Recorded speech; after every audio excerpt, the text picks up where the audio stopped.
Assalamualaikum. Waalaikumsalam Ibu, silakan masuk, silakan duduk. Iya, Bu. Dengan Ibu siapa? Bu Putri. Baik Ibu, usianya berapa Bu? 28 Ibu. Baik Ibu, sebelum kita mulai saya akan menutup pintu dan menutup sambilan untuk menjaga privasi Ibu ya Bu ya. Baik Ibu, di sini keluhannya apa ya Bu ya?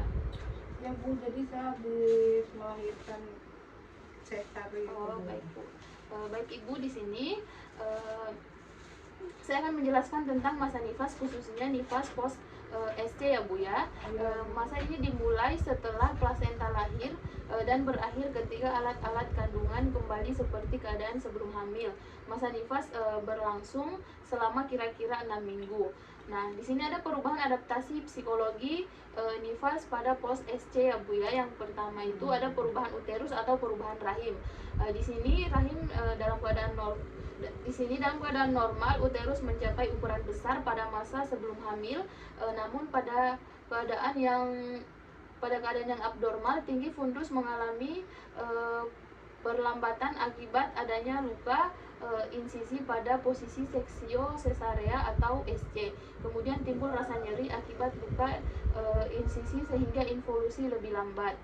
Kemudian di sini rasa nyeri luka pada pos SC yaitu karena terputusnya kontinuitas jaringan otot dan serabut akibat rangsangan otot abdomen yang berlebihan saat operasi. Dengan adanya luka ini, maka dapat merangsang ujung-ujung saraf sehingga timbulnya nyeri. Kemudian perubahan lohea selama masa nifas post SC. Di sini Ibu udah pernah dengar belum Bu apa itu lohea? Belum ya Bu ya. Jadi lohea itu adalah cairan sekret yang berasal dari kafum uteri dan vagina selama masa nifas. Pada masa nifas post SC, walaupun melahirkan SC, operasi juga tetap mengeluarkan cairan sekret seperti lohea, walaupun tidak sebanyak persalinan yang normal ya Bu ya. Kemudian perubahan di sini ada perubahan sistem pencernaan. Nah, pada ibu yang melahirkan dengan cara operasi sesar, biasanya membutuhkan waktu sekitar 1-3 hari agar fungsi saluran cerna dan nafsu makan kembali normal. Kemudian di sini tentang perubahan sistem urinaria atau perubahan sistem perkemihan. Pada awal postpartum, kandung kemih mengalami udem, kemudian kongesti dan hipotonik. Hal ini disebabkan karena adanya overditensi pada saat persalinan. Kemudian pengeluaran urin yang tertahan selama proses persalinan, maka pada nifas post SC masih diperlukan kateterisasi karena organ reproduksi belum berfungsi secara optimal. Nah, kemudian di sini ada adaptasi psikologi pada ibu nifas post SC.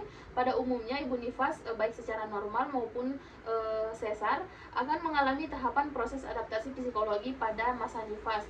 Adapun tahapannya itu yang pertama ada yang namanya fase taking in, di mana fase ini ketergantungan yang berlangsung dari hari pertama sampai hari kedua setelah melahirkan.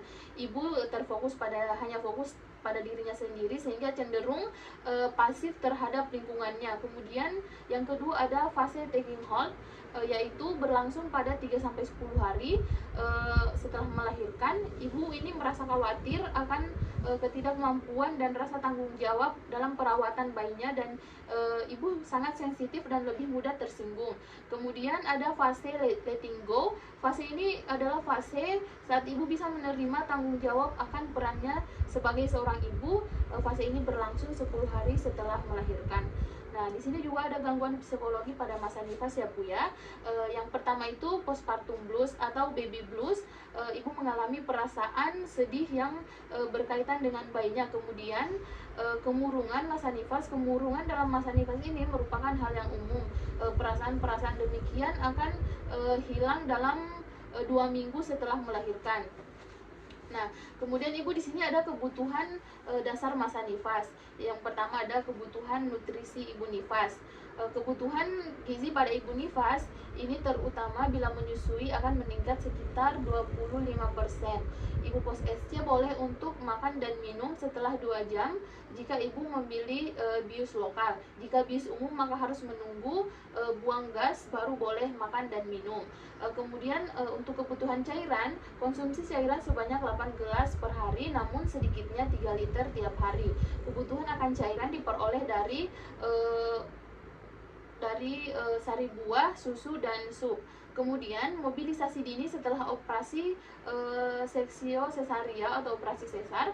Mobilisasi dini setelah operasi yaitu proses aktivitas yang dilakukan setelah operasi dimulai dari latihan ringan di atas tempat tidur sampai dengan bisa turun dari tempat tidur, kemudian bisa dengan berjalan ke kamar mandi dan berjalan keluar kamar. Pada pasien pos SC biasanya mulai mobilisasi 24 sampai 36 jam setelah melahirkan ya Bu ya. Kemudian di sini ada tahapan mobilisasi pasca pos operasi sesar, diantaranya pada hari pertama dapat dilakukan miring ke kanan atau miring ke kiri, kemudian dimulai sekitar 6 sampai 10 jam setelah ibu sadar. Kemudian bisa dilakukan latihan pernafasan, dapat dilakukan ibu sambil tidur terlentang sedini mungkin setelah sadar. Kemudian hari kedua ibu dapat duduk dan dianjurkan untuk bernafas dalam-dalam lalu menghembuskannya disertai batuk-batuk kecil yang gunanya untuk melonggarkan pernafasan dan sekaligus menunjukkan kepercayaan diri pada ibu bahwa ia telah pulih. Nah, kemudian secara berturut-turut ibu yang sudah melahirkan dianjurkan belajar duduk selama sehari, kemudian belajar berjalan, kemudian berjalan sendiri pada hari ketiga sampai 5 hari setelah operasi. Baik Ibu, sampai di sini ada yang ingin Ibu tanyakan? Tidak ada ya Bu ya. Kita lanjut ya Bu ya. Kemudian ada kebutuhan eliminasi pada masa nifas. Nah, kebutuhan eliminasi pada masa nifas meliputi buang air kecil, buang air besar. Kemudian pada umumnya ibu nifas dengan persalinan spontan harus sudah berkemih selama 6 jam dan 3 hari harus sudah 1 kali buang air besar. Sehingga pada pas operasi masih terpasang kateter untuk mencegah penumpukan urin. Kemudian di sini menganjurkan ibu agar selalu menjaga kebersihan badan dan merawat jahitan luka pos SC. Yang pertama, cara merawat luka pos SC adalah sebagai berikut. Yang pertama, kita mengganti kasa minimal 1 minggu sekali, kemudian membersihkan luka jika keluar darah dan langsung ganti kasa, kemudian jaga agar luka tidak lembab, kemudian menjaga kebersihan agar luka tidak terkena kotoran sehingga tidak terjadi infeksi, kemudian gunakan bahan plastik atau offset jika akan bersentuhan dengan air. Nah, kemudian di sini ibu harus memperhatikan pola makan sehat dan memperbanyak mengkonsumsi sayur dan buah-buahan. Kemudian di sini ada beberapa komplikasi yang dapat ditimbulkan pasca operasi SC. Yang pertama shock, kemudian gangguan saluran kemih, kemudian infeksi saluran kemih, kemudian distensi perut, kemudian infeksi purperal dan terbukanya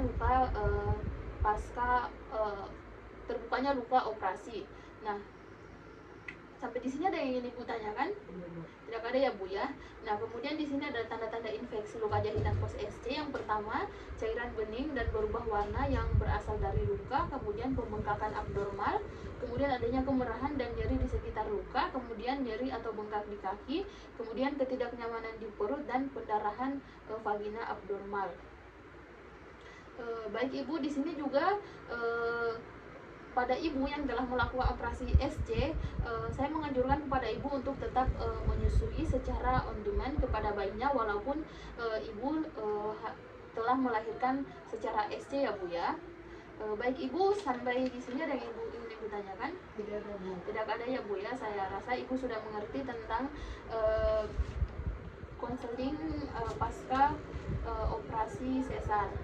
Baik Ibu, saya akan melakukan dokumentasi dengan Ibu Putri usia